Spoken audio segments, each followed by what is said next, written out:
એ રીટાબેન, હમણાં વેકેશન ખુલ્યું છે તો કામ કેટલું વધારે હોય, થોડોક નવો સ્ટાફની ભરતી કરી લીધી હોય તો આપણે કેટલું સારું લે. સર કહેતા હતા કે આ વખતે તો છે ને એક્ટિવિટીમાં વધારો કરવાના છે, મંથલી ટેસ્ટ ને એવું તો છે જ, પણ રમત ગમત ને પ્રોજેક્ટ ને એવું વધારવાના છે.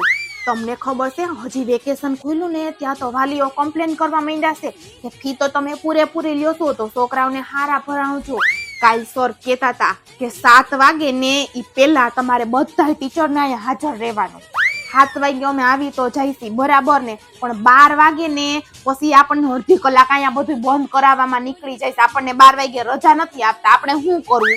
વાલી હાલતા ચાલતા ફરિયાદ કરવા આવી જાય છે કે તમે આમ કરો છો, તમે આમ કરો, તમે આમ નથી કરતા, તમે આમ નથી કરતા. પણ એને કોણ સમજાવે કે આ કેવડા છોકરાઓને અમે હાચવીએ છીએ? આપણે કેટલું બધું કરીએ છીએ ને, રમત ગમત, પ્રોજેક્ટ, મંથલી ટેસ્ટ ને એવું, પણ જરાક જો આપણાથી કઈ ભૂલ થઈ ગઈ ને એટલે વાલી અને ટ્રસ્ટી આપણી માથે ઢોલ નગારા વગાડવા માંડે. વાલી મીટિંગ થાય છે ને તો વાલી છે ને ફરિયાદના પોટલા ભરી ભરીને આવે છે અને પછી ટ્રસ્ટી ને સર આપણને એવા ગગલાવે વાત જવા દે. આ વખતે સર એમ વાત કરતા હતા કે રવિવારે એક્સ્ટ્રા ક્લાસ લેવામાં આવશે, તો આપણે રવિવારે રજા નહીં હશે તો શું કરશું? તમને શું લાગે એને વેકેશનમાં આપણને નવરા થવા દીધા? કેટલા પેપર ચેક કરવાના હતા. આપણે બહાર જવું હોય ને તો 10 વખત વિચાર કરવો પડે કે જાવું કે ન જાવું.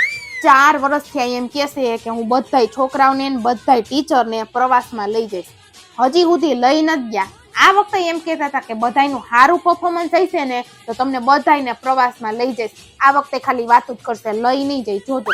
મેં તો છે ને ક્યાંની નોકરી મૂકી દીધી હોત. 5000 તો આપડા સુરસુયા કરાવી નાખે છે અને 5000 રૂપિયામાં તો અત્યારે ખાલી ચા પાણી નાસ્તાના થાય. પાર્લરમાં જવાનો ખર્ચો તો અલગથી લાગે. શું કરવું?